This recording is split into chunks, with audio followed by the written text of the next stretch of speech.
Hello, everyone. This is Frank George welcoming you to the Protection Project. We're going to be focusing on Wyoming politics and specifically a gentleman by the name of Tom Olmstead, who is running for Senate District 20, going to be a state senator. And I managed to meet the gentleman when I attended a meeting in Grable, Wyoming just recently, where Harriet Hagman, our one and only representative for Wyoming, was speaking with us. And I managed to start a conversation with Tom. I really liked what he had to say.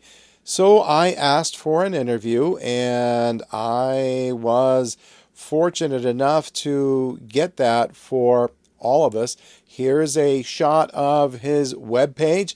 We will be giving you information as to how to reach Tom, and that'll be his phone number, his email address, and of course, his webpage.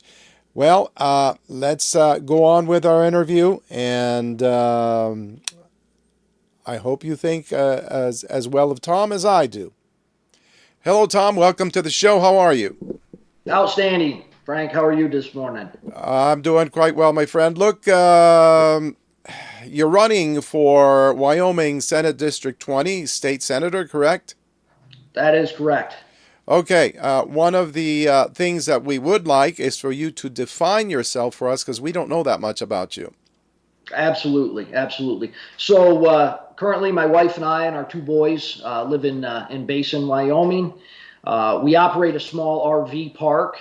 I work for a telecom here. I have for the last couple, 2 or 3 years. My boys here are in public schools. My wife actually works at the local school, substitute teaching, that sort of thing. And we've been here for about 3 years here in Basin. Prior to that, I had an entire career in aviation. I spent one stint in the U.S. Navy where I worked on F-18s as an aviation electrician. When I got out, I continued my aviation career for another 22 plus years in the private sector in general and corporate aviation. And I love my job. You know, it was great. Unfortunately, in 2020, 2021, due to COVID mandates, my career came to an abrupt end. I'm very principled. So at that time, with the mandates, both the mask mandates and the vaccine mandates, I was forced with conceding my principles or losing my career. And I chose the latter. I wasn't going to concede my principles. So, you know, losing a lifelong career like that, it was a lucrative career. It was a career I loved. We actually weren't able to stay in our home state of Colorado. We actually lived about an hour outside of the city of Denver. I always lived rural. I grew up rural. But I always had to live in a close proximity to a city just because of my career in aviation. When that was ending, we knew there was probably no way that I was going to continue in that career. I could move somewhere else, maybe find another job, but really there was nothing nationwide preventing that from happening again with the mandate or something like that. So we actually looked around at 3 states. My wife took the time. She took about 3 weeks with my oldest kid, and she drove. We actually called it the Freedom Tour. We were looking for like-minded people, conservatives, you know, that still valued, you know, ethics, principles. So she drove through Idaho, Montana, and Wyoming over a 3-week period, and she stopped in several communities, businesses, schools. And we finally settled on Wyoming. It was kind of odd. She called me and she said, unfortunately, Montana looks a lot like Colorado did 10 years ago. It's not looking good for them up there. She got to Wyoming, which was out of the 3 states, the only state that actually had mandates at the time, mask mandates, closures. The people weren't really listening to the mandates. People were living their lives, critical thinkers, free thinkers. And people that embraced liberty. So we made the decision. We found a home in Basin where we could supplement our income with a rental property and some RV rentals, and so we went for it. And that was 3 years ago. I was really happy to be here. a conservative state, shared my values. I've been a conservative my whole life, very liberty minded. And I got here, and I'll be honest, I've been very politically involved a good part of my life, and I figured I was going to have the opportunity to finish raising my family. I still have kids in middle and high school. And I got here and thought, great, I'm just going to go fishing. I'm going hunting. I'm going to finish raising my family. And that was my intention. And then I discovered that Wyoming isn't quite as red a state as you would think. Right. The population is. The population certainly is, but the legislature is purple at best. There's a lot of what I consider counterfeit conservatives in Wyoming's legislature. So that really drove my reason to run for this Senate district. Well, that's excellent. Your story with the wife and coming to Wyoming parallels my own as someone who's a refugee from California's liberal establishment. We no longer felt safe there. And like yourselves, we looked all over the place and we settled in Wyoming. We likewise have a home here in Basin. So, what makes you a fit for Wyoming, in your opinion? And I want people to understand that, because I understand the hesitation, with outsiders coming in. What is their background? What is their principles? How do they fit with Wyoming? My entire life, I've been extremely pro 2A. I spent a lot of time going to pro 2A rallies in Colorado when they were passing their high capacity magazine bans, restricting 2A rights. So I spent a lot of time, a lot of people say, well, why didn't you stay in your home state and fight? And you can kind of vouch for that. Most people like us, true conservatives, liberty-minded, we did. I spent years, even before COVID, I would go down to Denver and speak at committee hearings on parental rights and vaccine mandates that they had even prior to COVID for schools. So I spent a lot of time doing that. And my background, as I guess I would like to say, by nature, conservatives aren't very active, I guess. Just as a people, conservatives want to be left alone. They enjoy their liberty. They're not loud. They're very respectful. They respect the rule of law. And that's what I like about conservatives. But it's kind of a double-edged sword in the fact that the liberal population in this country they're extremists. They're very loud. They're very well organized.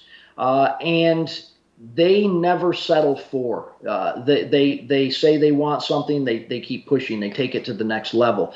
And I think in this country, you're starting to see conservatives come together and be a bit more involved in the political system and start pushing back, because we need to go on the offensive. I saw it, and that's a reason, being from a state that was already taken over by liberals. I saw how it happened. I saw the complacency of some of the Republicans in Colorado, how much they compromised on their core principles, and how quickly they completely flipped a state. So I'm coming with a word of warning and a little bit of experience on how it happens and how to prevent it. So Yeah, and that's a wonderful thing. Let me add to that a lot of us who come from other states, even states that are liberal, like California is presently called California, and rightfully so. It is not a negative that we are here in Wyoming, because we have seen what has happened where we were at. We are patriotic citizens. We believe in our Second Amendment rights. We believe in the Constitution. And most importantly of all, Tom, we have been burned where we came from, and we know that that is coming here.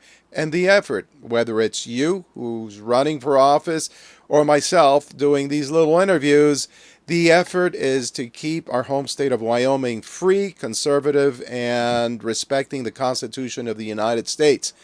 Well, I think we were going to go on into your view of the federal government and its overreach.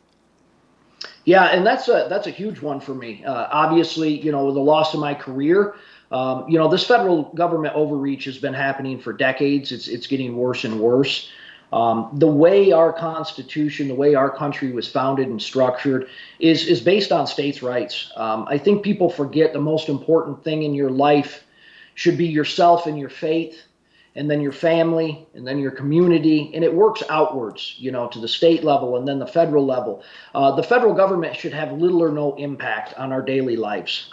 We make the decisions in our family, what's right for our family, based on our faith and principles. And we've got it all turned around in this country where the federal government, it now has the biggest impact on our daily lives. And that's completely wrong. I mean, right off the number one instance is my career.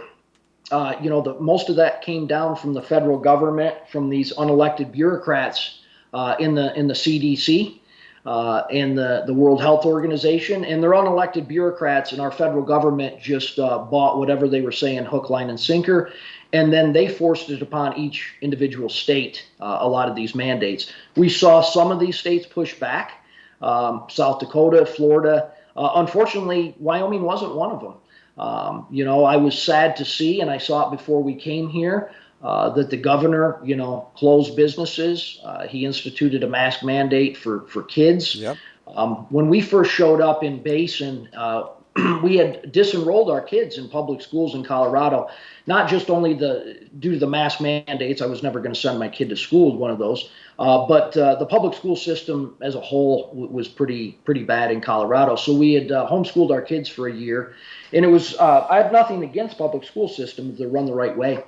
So we got our kids back in public schools here in Basin, and before they even started, we received a letter from the school district saying that they were going to institute temperature checks for all the students before they arrived at school every day. And I wrote a letter to the school board here in Basin, basically a lot of what I just talked about, where we were from, why we were here, and the fact that I was not going to subject my kids to being lined up in a line like something you would see in the 1930s or 40s. And have their heads scanned. It's not going to happen. And I made that very clear, and it was refreshing to see that the school board here in Basin reconvened the next day, and they overturned their own requirement for that temperature check, and I continued to enroll my kids in the school. That is one thing with the federal government overreach, was the medical freedom. I think medical freedom is our utmost freedom. If you don't have body autonomy, if you don't have the final say on what's done to your body, what you put in your body, you have absolutely no freedom. That is actually your ultimate freedom, is what to do with your own body. And it kind of disturbs me that in a state like Wyoming, even since COVID, we don't have any comprehensive medical freedom legislation that's passed. So they could do the exact same thing again with another bird flu outbreak or whatever it might be. We haven't got that passed. And that's a big one for me, that we need to push back against the federal government and say that the World Health Organizations, the CDC, they don't have any authority over the people in Wyoming. The people in Wyoming hold that authority. So that's a big one for government overreach for me. Another big one is land rights. We're seeing it in southern Wyoming right now. The Bureau of Land Management is coming up with these land use policies. The way that the BLM was originally structured was to have full access to Wyomingites for cattle, for grazing, for exploration and energy leases, for hunting, for fishing. It's our land. We use it. It was just managed by the BLM. And now with this, these extreme, Green New Deal environmental policies, the federal government is trying to come into Wyoming and basically lock up millions of acres of federal land and say no use, no drilling, no hunting, no cattle. I would actually like to see Wyoming come up with a plan, whether they have to go through litigation or whether we can do something through the legislation to not just push back, but bring that land back under Wyoming's control if need be. It's Wyoming's land, and if they're not going to manage it properly per our prior agreements, then I think it's up to Wyoming to take that land back. I agree. Yeah. A lot of people will say, too, that, it would bankrupt the state of Wyoming. I actually think inversely. A lot of money is made through mineral royalties on that BLM land. And currently, we're taking whatever the federal government gives us back in those mineral royalties. They're charging huge fees for management, that sort of thing. And they're going to cancel the leases anyways. They're not going to allow any drilling. So I think not only for the freedom of our lands, but for our financial freedom, it behooves Wyoming to look at taking some of those lands I back. absolutely agree. I've looked at that myself. And in terms of the Constitution, what the Constitution allows the federal government is the 10 square miles known as Washington District of Columbia, or therein. And it allows us to have post offices, military bases, and such. Where it got to the point that they're running land in Wyoming is, and other states, even owning up to, I think in Nevada, they own 47% of that state. It's under Actually, I them. think it's here. It's 47%. Believe it or not, in Nevada, I think it's higher than 70%. Okay. It's a ridiculous amount. They own almost or operate. You can't say own. The federal government they don't own the land. It's Wyoming land. We've made agreements that they can manage it under the federal government, and they're mismanaging it. But that's a lot of land, and I don't agree with the federal government overreach at all on any of that. So Yep, yep. Well, I find it to be unconstitutional. We just have it not is. ever had a governor that would do anything about it. Nothing reasonable has been done. Hmm. So, did you have anything else you wanted to add to that, or did you want to go? Yeah, there's a Yeah. lot. When it comes to federal government overreach, it kind of runs the gamut. We saw during the last election. We now have federal government partnered media censorship. Hmm. It's been proven out there. It's out there that our federal government and our agencies have reached out to our mainstream media, our social media outlets. And they are driving the narrative. They're driving the news in this country Hmm. that people see. They're using our tax dollars. Our tax dollars are paying for these agencies. Our tax dollars are paying for the federal government. And they're now utilizing our own media against us to brainwash our citizenry. I would like to see something done on the state level. That we forget how much rights the states have in this country. And one of the reasons that I am running is I don't think a lot of our legislators see this threat as an imminent threat. I don't think they see how it's become a very dire situation. Maybe they think, well, it's not happening in Wyoming, or we have 20 years. We don't. We don't. We have to push back on this. Another one's digital currency. Ultimately, the federal government and the corporatocracy, that you would in this country anymore, special interest and corporations basically run Washington. I Hmm. think Washington is about 99% compromised at this point. Yes. I don't know. We do have a few good legislators out there. We have the Rand Pauls and even Harriet Hageman here in Wyoming. I think they have excellent voting records. They go and they vote for liberty. But there are a handful of hundreds and even thousands of lobbyists and special interests. And they can't get a lot done. They really can't get anything No, done. they can't get anything done, and I very much agree with you. I have thought for quite a number of months that due to the illegal alien invasion of the United States, which is being funded by our own tax dollars being used against us, that the different states should get together and declare the federal government to be organized crime at this point in time. It, Yeah, it, it really is. It is. and it's not working for the benefit of Americans and our families. It's working to our detriment. It's like they get up every morning and they have decided what can they do to inconvenience or make life harder. They've gotten, we were talking about federal overreach. They've even gotten to the point about addressing what kind of washing machine you should have, whether you should have Yes, a so regular stove. It's ridiculous. They have it is. gone off the rails entirely and do not represent a constitutional form or the constitution that we have in terms of governance. It's just their whims. It's whatever they want, when they want it, and it is always at our expense. So, what do you got next for us? Well, and I want to kind of expand on that because you make a good point.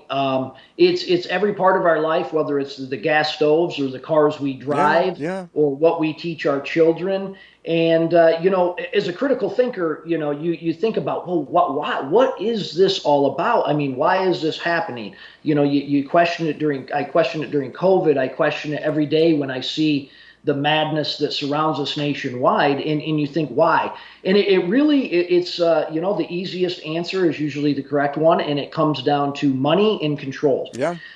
These corporations want more money, they want more control. Our federal government wants more money, wants more control. Hmm. And that's one of the big things I like to point out to Wyomingites is they think, well, Wyoming's we're safe for now. How do you control a population? You control a population by its food, its water, and its currency, its money. Those are the main ways that you're going to control a Hmm. population. And there is a lot of natural resources, a lot of money, a lot of energy in the state of Wyoming. They want control of that. They want control. We have a lot of food here. The farming, ranching, agriculture in this state. They literally are coming after that. They want to shut down and have complete control over our food, our resources. That's another big one is the digital currency. I think I mentioned that, but they would love to institute central banking digital currency in this country. Um, Shortly after that, they're going to implement a social credit system. We already see the social engineering that's taking place in this country with their woke liberal agenda, and people don't think it's going to happen. I honestly think Wyoming is ground zero, because if they can do it in Wyoming, they can do it anywhere. Um, And, and so and they're trying to. How do you feel about diversity, equity, and inclusion policies? So it's ridiculous. The diversity, equity, inclusion. What's the other one? They even have environmental, social Hmm. governance. Hmm. They're using our tax dollars against us. I brought up my kids a certain way. Faith based. They're very conservative, freedom minded. Um, I've raised my kids to respect someone based on their worth. Uh, each person is an individual, regardless of sex or race. It doesn't matter their background. I've always taught my kids that when you meet somebody, you learn what type of person they are. You learn are they a good person? Are they an honest person? Can they be taken at their word? And that spans the gamut of gender and races. And they want us to believe they want to brainwash my kids in this country that they should automatically feel guilty for being a certain race, Yes. or another race is to be given this sort of extra, whether it's money or money for college or front of the line for a job. I was actually at a rally last night in Cody, and there was another candidate speaking, and he was actually running for mayor, and he made a good point. He said, any application or resume that I want coming across my desk for this city, I don't want race or gender even stated on it. I don't care. I'm not hiring somebody based on their race. I'm hiring somebody based on their resume, their worth, their value to the city as an employee. To me, and that I don't understand how that became an extremist thought in this country. To me, it is the ultimate freedom. It is the ultimate liberty. It is truly racist what they're trying to do in this country. It blows my mind that they would look at changing school curriculums in certain areas of this country because they're not fair to a race. You've seen it for decades. The minorities have actually been stunted and kept down from a lot of this federal policy. It's sickening. I know a lot of people that black Republicans. They get called names by their own community, but they truly understand what these liberal policies have done to their culture over decades. And again, it comes back to money and control. They've kept an entire demographic in this country under federal government control, and it's maddening. It really is. It is. It is. I gather that in addressing the needs and ills of the country, you would favor a system of merit, a meritocracy, if you Yes, will, versus affirmative action, which affirmative action I think has been the mother of diversity, equity, and inclusion. yes, yes. Affirmative action. I mean, it's a sad state. We actually had legislation. I think it was called um, the it was an equality equity bill that was going through Wyoming last year, and it was basically stated as such that the state of Wyoming is not going to buy in, fund, or do any of this diversity, equity, inclusion on the state level. No state money is going to go to it. That we're going to base how we run our state and the money that's funded based on what works best, regardless of giving money to a certain demographic. I think they did actually pass a bill last session, but it had no teeth to it to defund a diversity, equity, inclusion class that they're doing at the University of Wyoming. Obviously, University of Wyoming is heavily funded with our state tax dollars. And they're sending those state tax dollars down to the university, and they have classes to basically condition our children in this ridiculous diversity, equity, inclusion. So they passed the bill to defund it, and the university basically said, too bad, we're not shutting it down, because the bill had no teeth behind it. We have to threaten these institutions with completely defunding them. And personally, I don't really like giving any of our tax dollars to higher education in the first place. I fully support a basic public education system if it's run the right way. But once somebody's 18 years old, they're an adult. If they want to pay to go to college, absolutely do it. But to use our tax dollars to try to undo and brainwash my children for 4 years, I'm not on board with it. No, neither am I. I don't know if we've entirely covered the woke liberal agenda, which obviously you are not in favor of, are you? No, not at all.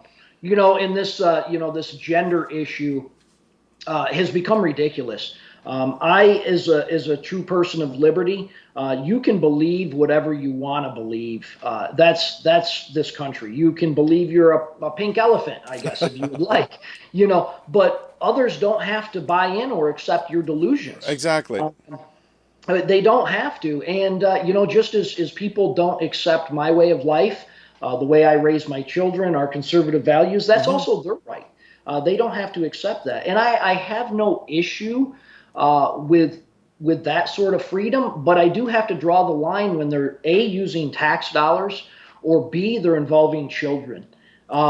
If we're doing anything, I think you mentioned it earlier, it's up to the government.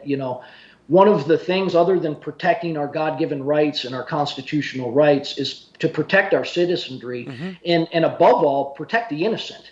And if we can't protect our children from this type of, mutilation, basically, with these sex change operations with children, with these transition drugs and hormone therapy, to me, it's something out of a sci-fi movie. When I think about it, it's something out of a sci-fi movie. My opponent actually, there was a bill here in Wyoming called Chloe's Law to prevent this childhood mutilation, to prevent some of these doctors from performing the surgeries, prescribing some of these hormone blockers, that sort of thing. It did pass in the state of Wyoming, but right off the bat, as it was introduced in committee, my opponent voted against even introducing it. And I actually have I've asked him, a couple other people have asked him why. And he brought up, we're looking at possibly a parental rights or a constitutional issue. No, not at all. No, we're not. We're talking about mutilating children. There is no parental right that covers that. So that kind of gave me a working into some of our legislators' minds. I don't think they can fully grasp the severity of some of the things that we're dealing with in this woke liberal agenda. So that's a huge one for me. We couldn't pass legislation in Wyoming to define gender at birth. That blows my mind. You're born a male, your chromosomes paint the picture. There's no question about it. Once you become an adult, once you're 18 years of age, as long as you're not using my tax money, you can do whatever you want. If you want to go somewhere and pay somebody to mutilate your body, so be it. I honestly think that it's a mental illness. It truly is a mental illness.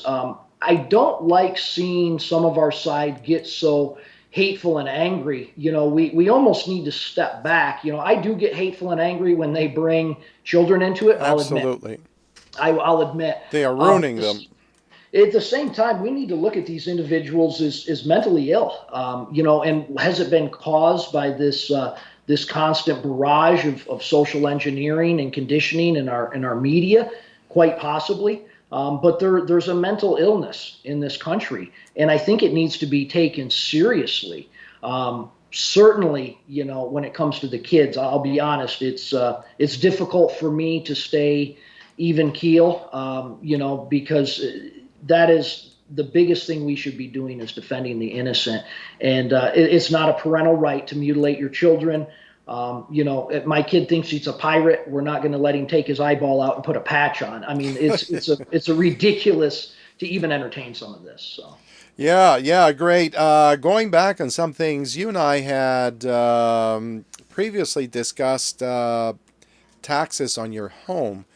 I remember just recently reading about a fellow out in Montana who's like 67 or 68 years old, and he works for several months out of the year just so he can pay the county taxes on his home, which are $8,000.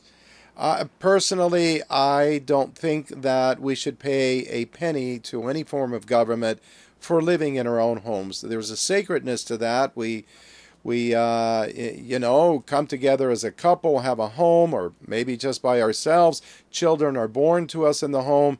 It's where we lay our heads down to sleep at night and where families are formed. And I don't see a reason to keep collecting taxes that way on our homes as if this were the early 1900s or something. Things have got to change to the benefit of the American family. What are your thoughts? That's a huge one that affects, everybody, especially in Wyoming. Certain parts of Wyoming have seen, 20-30% increases in property taxes year over year. Personally, my standpoint, and it comes from a standpoint of liberty, is that both income taxes and property taxes are unconstitutional.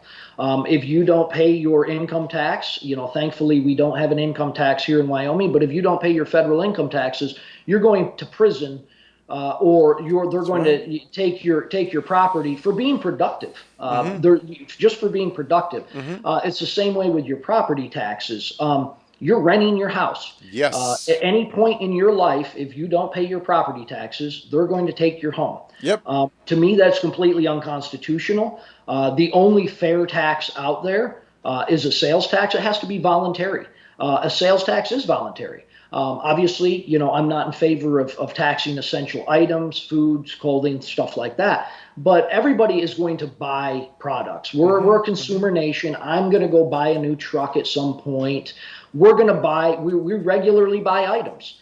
I think that has to be the way that our tax structure, not only, it's difficult on the state side to get to that point. I know there was somebody that ran several years ago for the presidency that had an idea for a flat federal sales tax. It was like an 888 program that he wanted to institute and get rid of the IRS. And I thought that was an absolutely great idea because now you're looking at a similar federal sales tax across the nation. The problem that you run into state by state is, I don't want to come out the door raising sales taxes either. We raise the sales tax in Wyoming, then everybody's going to go to Montana or elsewhere to buy their goods, and we're going to lose a lot of revenue. I think the biggest thing we need to look at is cuts, is spending. We don't really have a revenue issue. No government does. They have spending issues. And Wyoming is no different. Every budget session, every 2 years, they take the last budget, they add on inflation, they add on every department's requests, and government keeps getting bigger, bigger, and bigger. Until we do a full state audit, and I mean of every department in the state, not just, okay, this much is going to education, this much is going to transportation, this is going to game and fish. We need to drill down and actually use our state auditor the proper way and audit each one of these individual departments. And we need to get rid of the frivolous spending. I don't think we could abolish property taxes overnight. We need a plan. But if we don't start somewhere, it's never going to get done. And the start is with the cuts. We need to drill down and see where the frivolous spending is. If we have top-heavy departments, we need to consolidate.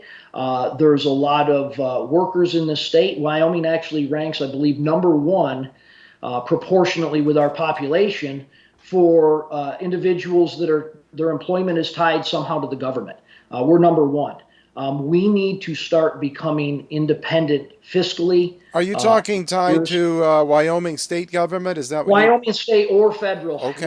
it's one or both. Okay. Between either federal money or Wyoming state money, we are the largest employer of any other state. And if these careers, if these jobs are essential jobs, they can be done in the private sector. We need to start shrinking the size of government and transitioning a lot of this to the private sector. That's the only way you cut our taxes. That's the only way you cut this government spending. I think it's a huge deal. You can do a lot of this. You don't have to go in with an axe and start axing government employees. Just start looking at the ones that are over bloated, or they have the frivolous spending going on, and let it deal with it through attrition, retirement. There's several ways. You don't have to go in and start cutting these jobs, but you say, okay, we found in this department XYZ. Over the next 3 or 4 years, we're going to let 2 to 5% roll over through attrition or retirement, and we're not going to replace these jobs. That way, you're not out there axing people. There's ways, and it's going to take a long time. If you want to pull off the Band-Aid quick, we certainly can. But I'm in favor of phasing out property taxes over time. It's not something that can be done in a year or two. It'll probably take a decade. But if we don't look at the spending and we don't start cutting the frivolous spending and shrinking the size of the government, it's never going to get done. Another big one is, what is the role of government? I think I brought it up before. The primary role of government, in my eyes, is to uphold our God-given rights and our constitutional rights. Secondly, it's to defend and protect our citizenry. Those are the big ones. The role of government is not, there's a lot of government programs, state and federal, that seem honorable.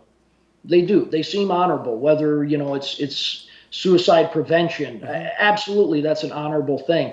We need to get back in this country to doing things on the local level, on a volunteer level, through our churches and through our communities, because that's where it makes the biggest impact. And I'll be honest, if you want to look at the state of things in this country and in this state, and I'm taking a quote, but we only need to look in the mirror of why this occurred over the last 50, 60, 70 years.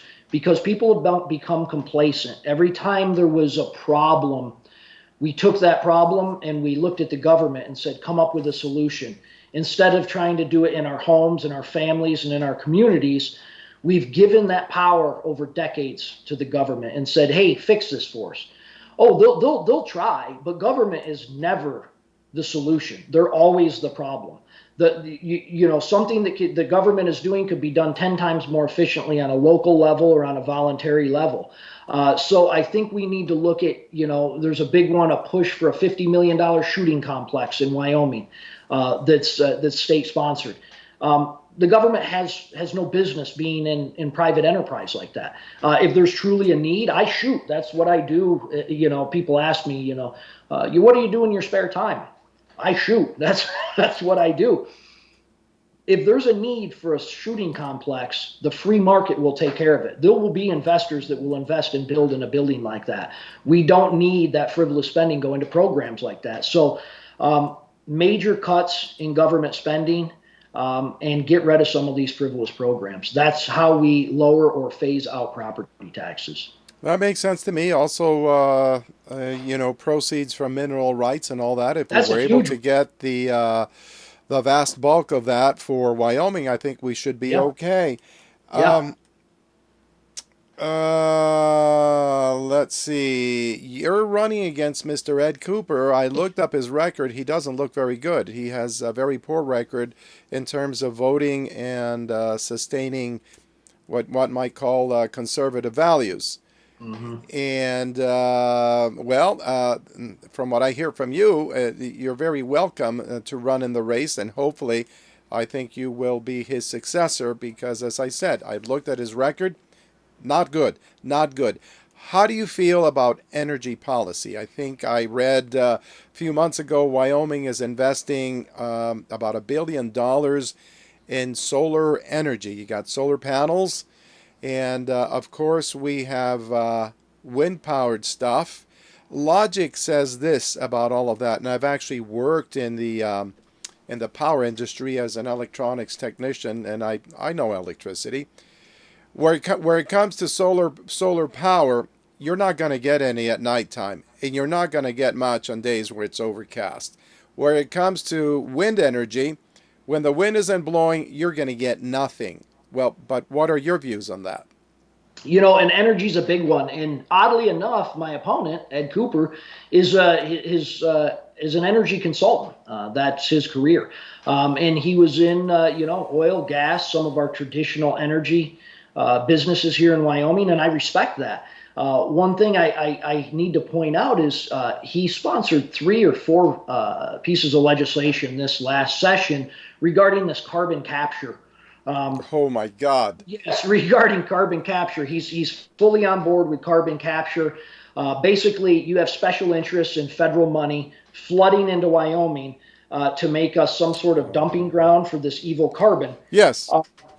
There's only two reasons that you would ever support that venture. Either A, you truly believe that the carbon in our atmosphere that hasn't changed more than a fraction of a percentage since we've been walking this planet has suddenly become this dire, evil thing to us, and you're on board with this Green New Deal environmental policy, or you are completely fine with selling out Wyoming Energy to the highest bidder and crippling your own industry and collecting that special interest in federal dollars.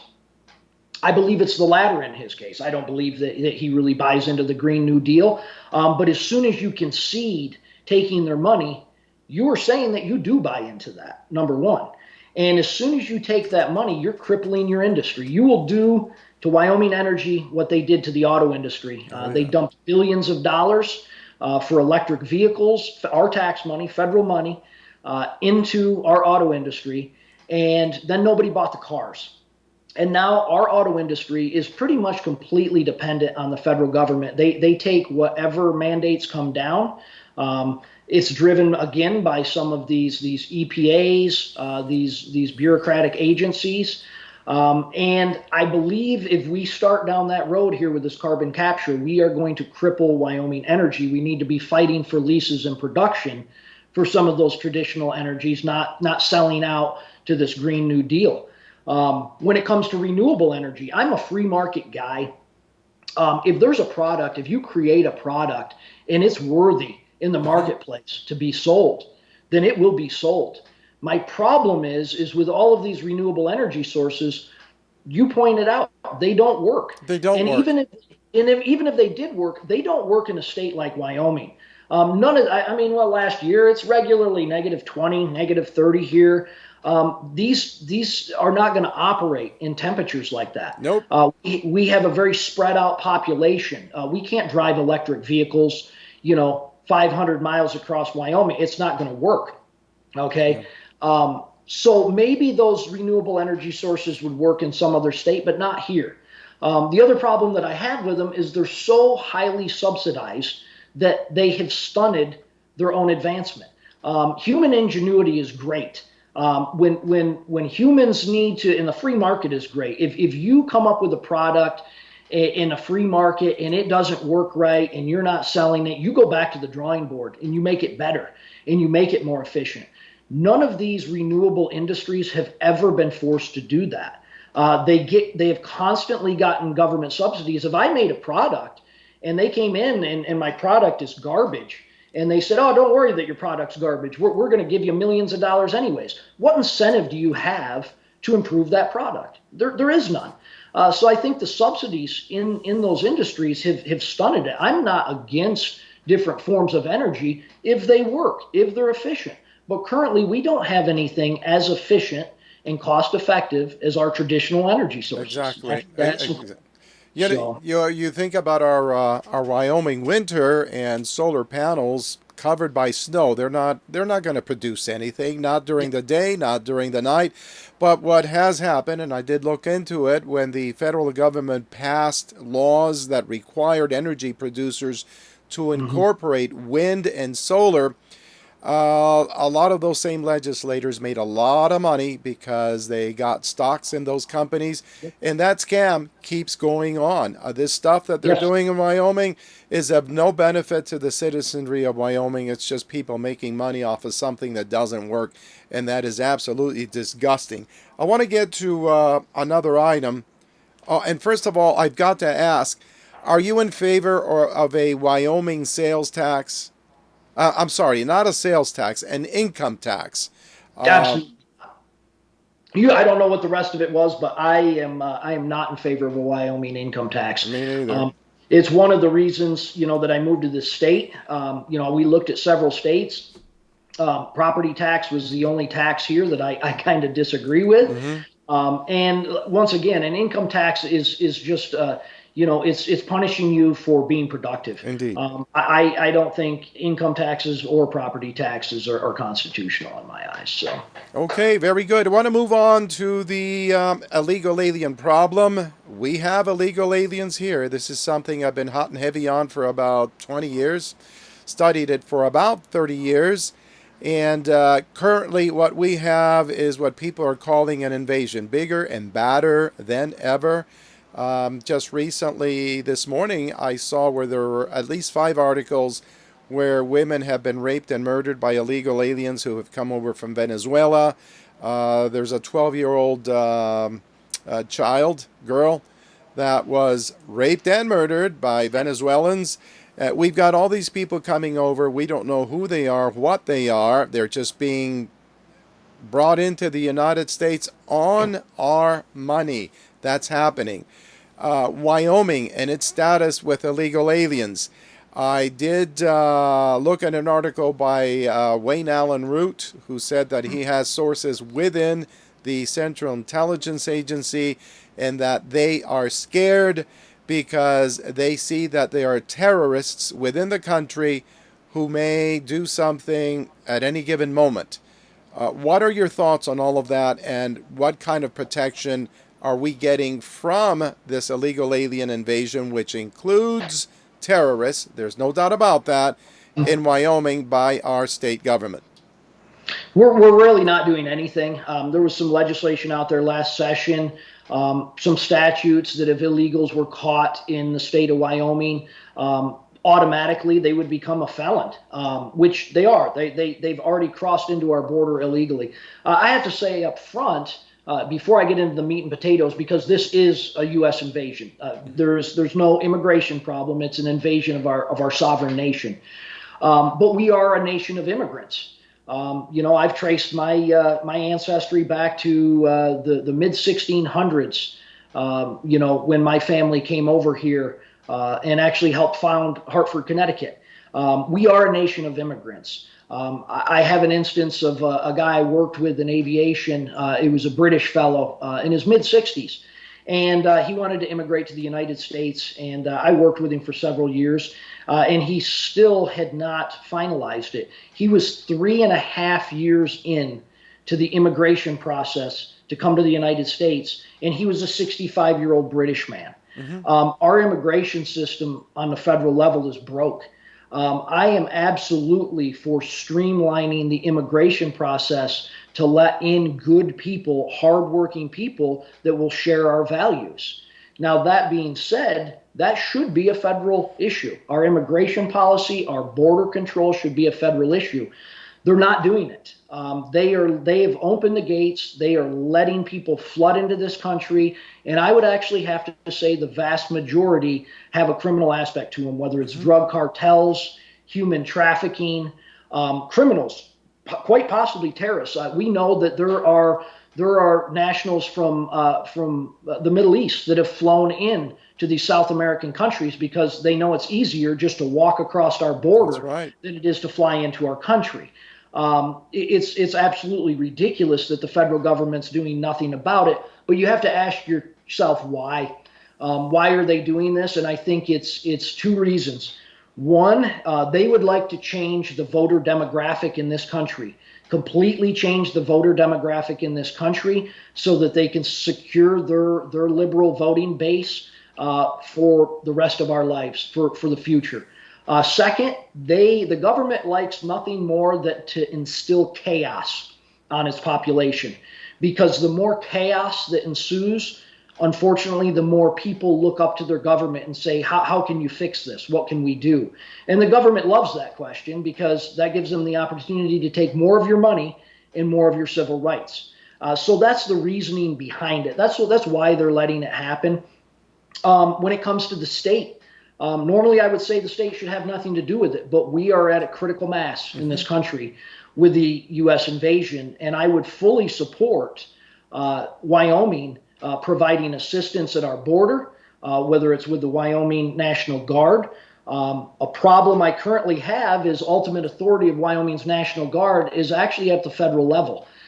There was some legislation this last session by a senator up north to remove that federal oversight from Wyoming's National Guard.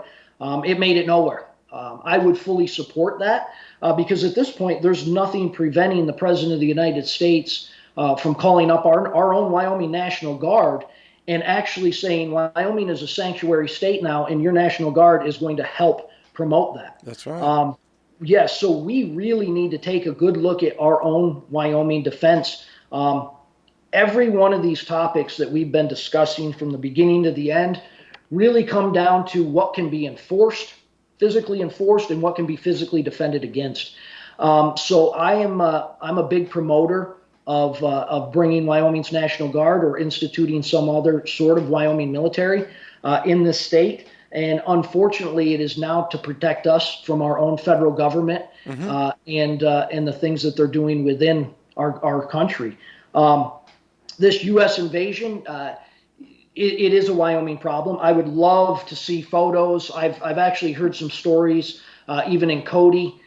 They're having such a hard time with the inflation, some of the lower end jobs, whether it's fast food, service industry, cleaning, stuff like that, that they're actually housing several people. Don't know if they're illegal, but they're certainly not from this country. None of them are English speaking, in entire floors of motels and hotels. And Cody? Yeah, that's what I've heard. I don't have any proof of it, but Okay. I've heard that, they're bringing them in specifically to work some of these jobs. But where are they coming from? Are they here legally? I mean, that's a huge question. We need to really get ahead of this. We need to go on the offensive because Colorado they've declared themselves a sanctuary state, Denver a sanctuary city.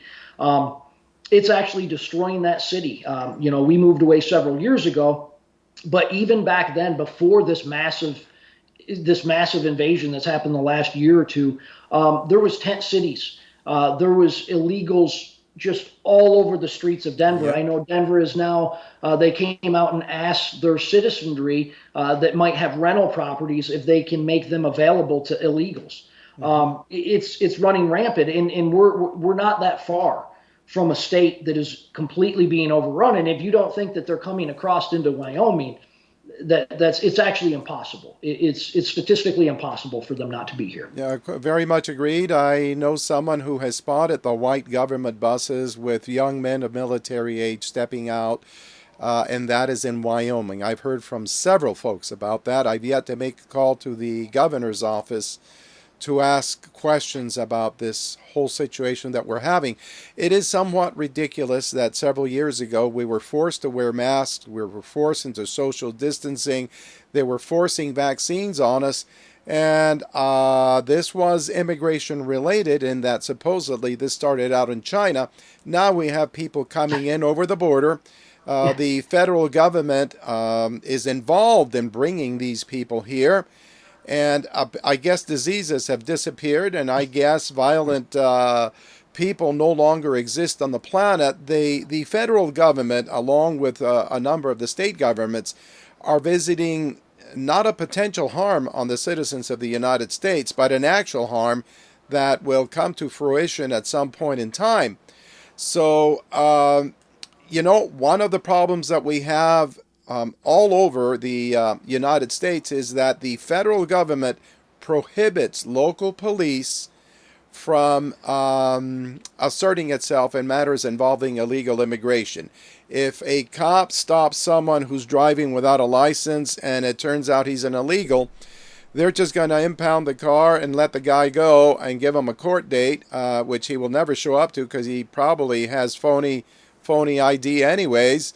And they cannot do anything to deport that person. Are you in favor of getting local police involved to address this issue, or no? Absolutely. Matter of fact, I mentioned it. They had some legislation to do exactly that, to empower our local law enforcement to levy charges against somebody, that is basically confirmed to be here illegally. They have no driver's license. They don't speak English. They need to be detained. They need to be charged, and they need to be deported, at least out of the state of Wyoming. And you're correct. Yes. Currently, in a lot of instances, they can't do that. If they're not caught with an actual crime or in violation of some statute that's in Wyoming law, then they can't do anything about it. So no, we need to empower our local law enforcement because they're the ones that are seeing it.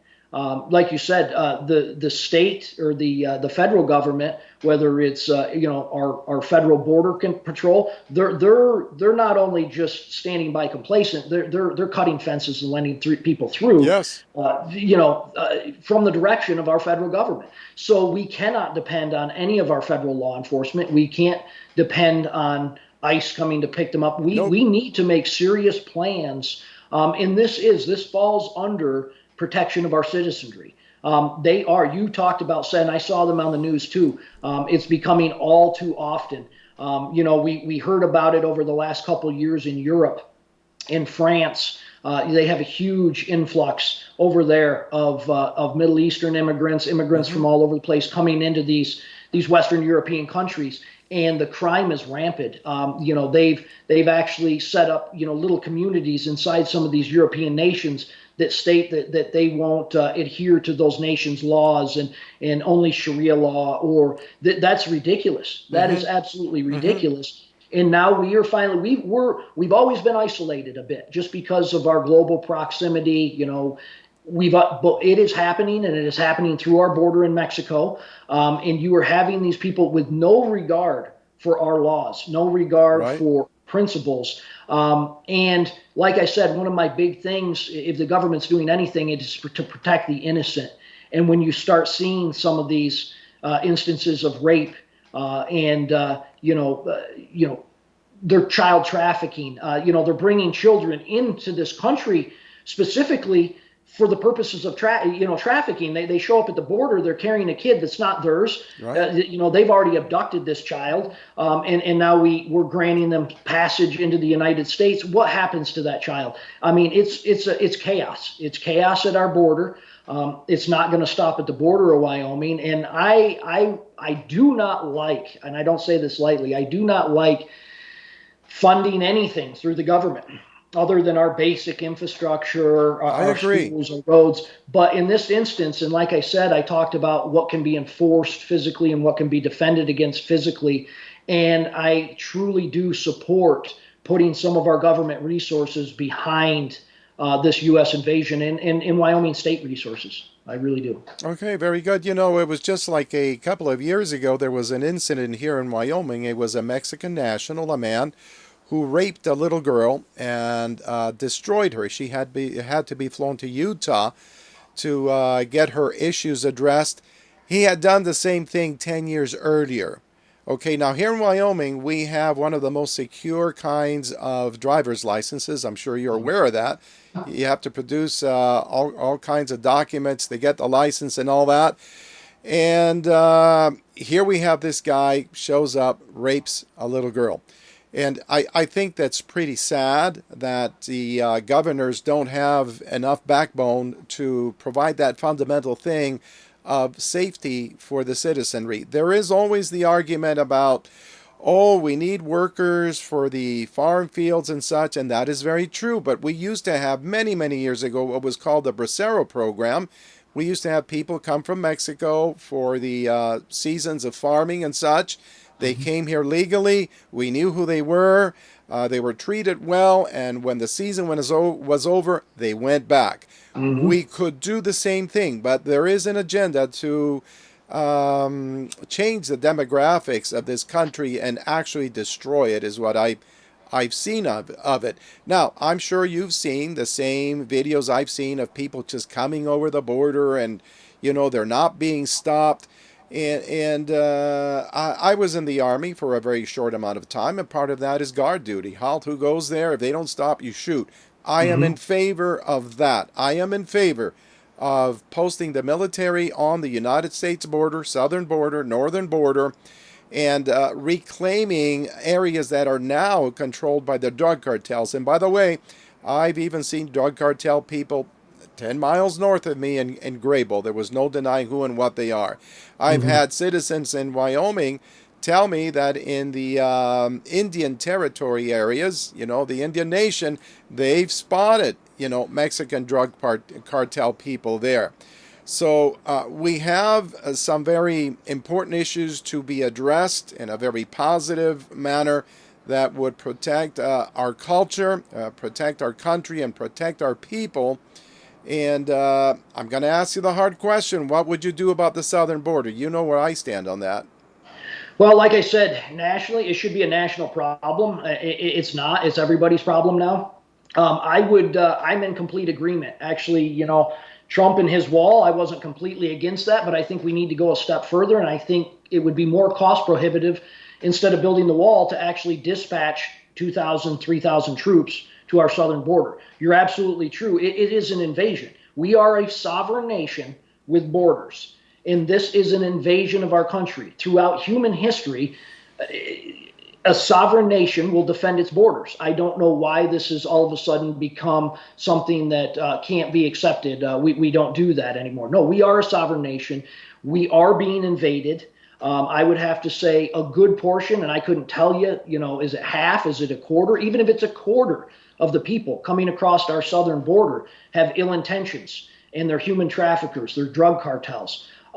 That is enough. That is enough right there. You're still talking about thousands of people like that, terrorists flooding our border. We absolutely should put troops on the U.S. border. And like I said, I would be in favor of putting Wyoming's resources and Wyoming's National Guard down there to assist with it, because it is in our best interest is the safety of our citizens. You see all of these drug overdoses. Where do you think that's coming from? It's a major problem in Wyoming Mm-hmm. with the drugs that are flooding our Mm-hmm. streets. There's no question that our country is being invaded.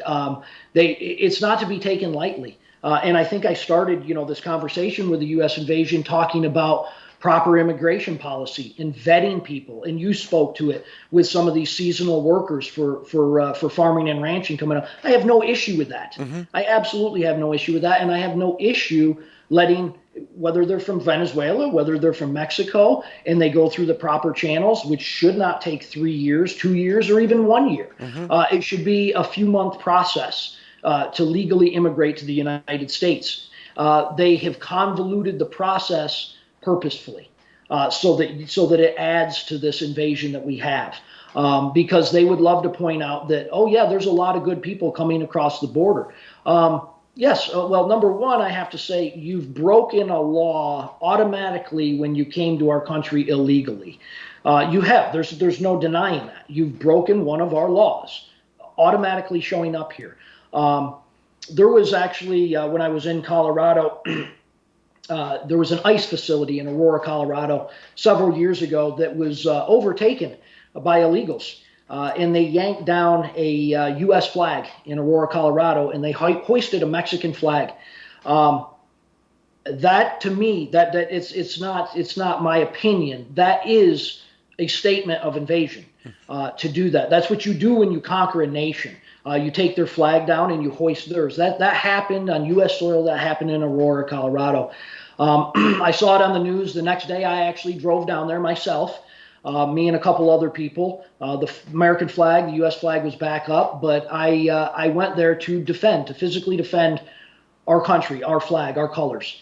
And oddly enough, when I got there, the majority of the people that were also there to do the same thing as me were American Mexican citizens of Sure. Mexican descent. Sure. Okay, and it actually bothered them just as much, if not more, than it bothered me. Oh, yeah. They came here the right way. They have integrated into our society. I'm all for looking back at your heritage. I look back at my English heritage. It's good to know where you come from. But we're all Americans here. I don't even like the term Mexican American or Irish American or English. We're an American Mexican, an American English of English descent, but we're Americans here. And it doesn't matter the race. The people that have come here for the right reasons have integrated into our society, and they value our freedoms and what this country stands for just as much as the people that were born here. And it bothers them. And the media would never like you to see that. They don't want to see that. They want to drive a divide. They want to make this a racial issue. It's not a racial issue. This is absolutely not a racial issue. This is a U.S. invasion issue. I don't care who it is. There are bad people coming across our border, no matter what race they are. So we do need to get a handle on it. And I would support anything that Wyoming can do to get a handle on it. Oh, yeah. The issue with the flag, I saw the same thing happen in California. They took the American flag down and they put up the Mexican flag. And it's sad. Statistically, what we know, those of us that count deaths due to illegal immigration, we know that there have been more than 100,000 American citizens dispatched to the other side by people who are here illegally. I'm not talking about the fentanyl deaths that incur another 100,000 annually. This is just, and it, you know what, Tom, it seems to me like the people we've got in Washington must be psychopaths because they know these things to be facts and they do nothing. We're fair game for whatever may come down the road. Okay, so you've got Joe Biden, who supposedly is the president of the United States. He has allowed or brought in between 7 million or 10 million illegal aliens. I don't know which is the accurate number, but I would say each one of those yields either 7 million or 10 million reasons to impeach him and try him for treason. How do you feel? Oh, absolutely. Absolutely. There's, there's actually a friend of mine. He runs a podcast in Colorado, Joe Oltman, and he actually brought up that exact fact, and the mainstream media jumped all over him. He wants to kill the president. There is a lot of politicians in Washington that should be tried for treason. Yes, absolutely. They take an oath to uphold our Constitution. Our Constitution is it's not perfect, but it's probably the most solid document ever written for a government, okay? And they don't uphold it. And if this was 100 years ago, 150 years ago, this would be unheard of. They would absolutely be tried for treason. The dynamic of our country and the dynamic of our politics has gotten so bad, and it's not slowing down. It's every year that passes, it gets more extreme, and they get more blatant about their distaste for America, for American exceptionalism. I agree with American exceptionalism. Okay, you should strive to be your best as a person. You should strive to be your best as a nation. And I think I started with that. What matters most to somebody should be them and their faith, their beliefs, their principles, and then what their family, taking care of their family, what they believe, taking care of their community, until you get out to the nation. And is the United States of America more important, or should it be, to the people in this country than this globalist mentality? Yes, it should be. That's the way humanity works. It is closest to home outward. And if we can't protect our American citizens, we're not a country. It's lawlessness. We have no borders. It is that globalist mentality. I think I mentioned it before. What are the reasons for them doing this? One is control. One is to change the entire demographic of our country. I think another one is to push that globalist agenda. At the end of the day, these corporations, a lot of the politicians on the national stage, they want a global government. A global government is ultimate control. That is what they eventually want. And this U.S. invasion is just one step towards that in my eyes. Okay. Donald Trump, who was our 45th president, has stated that if he is successful in becoming president of the United States, he is going to move forward with the greatest project of deportations this country has ever seen since Dwight Eisenhower did the same thing, deporting more than 1 million folks that were here illegally. Are you for or against that? No, I'm absolutely for that. And I hope it happens. One of the reasons that I'm running for this state Senate district in Wyoming is because I've lost a lot of faith in our federal government, and not Yes. only our federal government, but the integrity of our election systems. Mm-hmm. Nationwide, maybe not in Wyoming. We do have there's things that I would like to see changed in our elections here in Wyoming to get rid of some of these drop boxes, things like that. But we do have a pretty good Secretary of State in Chuck Gray, and he is taking a lot of steps to secure our elections. But that's not the case in another 20, 30 states across this nation, where they're stuffing ballot boxes, where there's blatant election fraud going on. I truly believe that Donald Trump won the last election I do too. in 2020. I don't think there's any question about it. I love how automatically you become an election denier or some radical. If we can't ask questions in this country, if we can't ask questions on our election integrity, there were several lawsuits filed in Arizona and other states.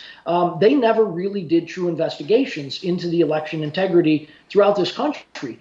So I am afraid that the same thing could happen again, which is why I'm trying to do things on the state level for the state of Wyoming to make us as financially independent as we can from the federal government, as able as we are to defend our own, physically defend Wyoming from illegals, quite possibly from our own federal government.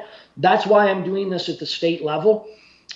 Because I think we still have a chance. We still have pretty good integrity, election integrity in Wyoming. I don't feel as though we still do. I think the same thing is going to happen again with our presidential election upcoming. Yep. Whether or not they have some other sort of false flag, I truly believe a lot of the narrative behind COVID and how it became such a dire, extreme issue when it really wasn't. Had a lot to do with our election in 2020.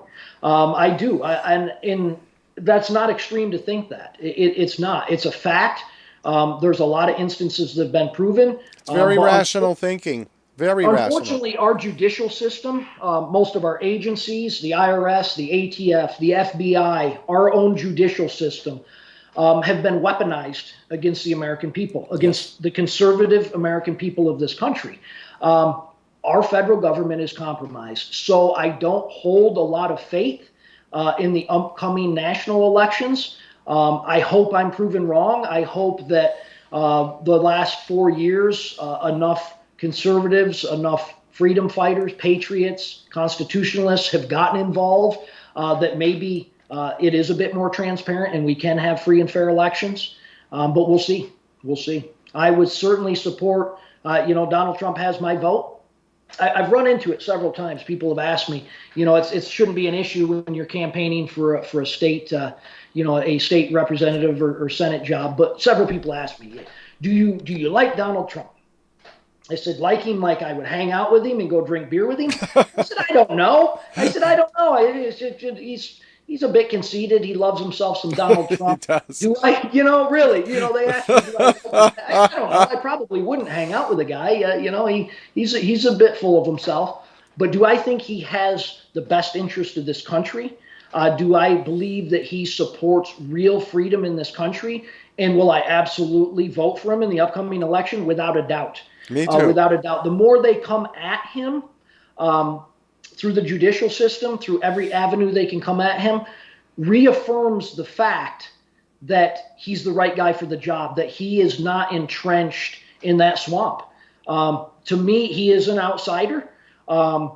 he can't be controlled. You mentioned our current president. I don't think he does anything. I don't Yeah. think he knows where he is most days. Right. Personally, I think it's elder abuse, the way they drug him up and shove him out on the world Yeah. stage. But there are entities behind him. There are special interests. There are handlers behind this current administration. Is it one of our former presidents? Is it corporate heads, special interests? Like I said, he's being controlled. He's being handled. It wouldn't matter if he was replaced tomorrow with Kamala Harris. You would have the same exact outcome. Maybe I'm not sure she would make any more sense, when you see video clips of her. But it's actually embarrassing that they've put a figurehead of our country. They've installed him as the figurehead, and they have such a disrespect for the citizens of this country. They couldn't even pick a figurehead that wasn't suffering from senility. That's how much disrespect that they have for us. It's actually embarrassing. It's an embarrassment on the world stage. So I really hope we've done enough in this country that we can get Trump elected, but we'll see. I completely agree with you. I believe it's August 20th that people are going to be able to vote either for yourself or for Mr. Ed Cooper. It is. So give us some closing words here. Elections matter, especially, like I said, these local elections, these state elections in the state of Wyoming, they matter. Everything that we talked about, from land rights to the U.S. invasion, to defunding this woke liberal agenda, pushing back against all the federal government overreach. I'm going for these big ticket items. That's why I'm running. I feel it's my duty. My website, and I'll throw a plug out there, is olmstead4wyoming.com. That's OLMSTEAD 4 Wyoming.com. You can go on there, and I speak to a lot of this. I spent several days writing about every issue that impacts Wyoming, and most of these issues that we spoke about today, they certainly do. Elections have consequences in Wyoming. We have, they call them Republican in name only, rhinos. Right. Our legislature shows, 80+% Republican majority. We have a super majority in this state. But if you look at their voting records, we're a purple state at best. We do have an 80% majority of the constituency. The citizens of Wyoming are truly conservative people, and they are not being properly represented in Cheyenne. So that's why I'm doing this. I understand, and I thank you for the platform. I really do, because people need to know. The biggest problem with the voters is just lack of information. It's a lot of name recognition. They've seen the guy on the ballot before. He's got an R next to his name. That's who we're going to vote for. I certainly have an uphill battle. I'm out there as a grassroots effort. I'm pounding doors. I'm trying to pound several thousand doors in the span of about 2 or 3 months. And I do it every day. If people have any questions, I'll give them my cell phone number. That's 307-578-6780. Feel free to give me a call. I do have to vet my phone calls, but if you leave me a message, I will certainly call you back with any questions that people may have. A big thing that's come up in Wyoming over the last couple sessions, because we do have some true conservatives, some true patriots getting in down there in Wyoming or in Cheyenne, is civility. You have a lot of these counterfeit conservatives in Cheyenne saying, we need a return to civility, and we need a return to decorum. I certainly agree. If I was in Cheyenne, I would never speak out of order. I would never use profanity, anything like that. But to label speaking with passion as being uncivil, we need to stop that. Yes. We're actually running into censorship in our legislation in Wyoming, because you're being uncivil. No, to speak with passion about a particular issue is not being uncivil. And I actually respect a lot of the people that we have down there now that are. We just need more of them. So that's why I am throwing my hat in the race. So. All right, Tom. Well, thank you very much for your time. I wish you good luck. Your sign is up in my front yard. The wife and I are voting for you. I have no pretenses of impartiality here. Good luck to you, and thank you so much, sir. Bye bye. Thanks again, Frank. I appreciate it. We'll see you.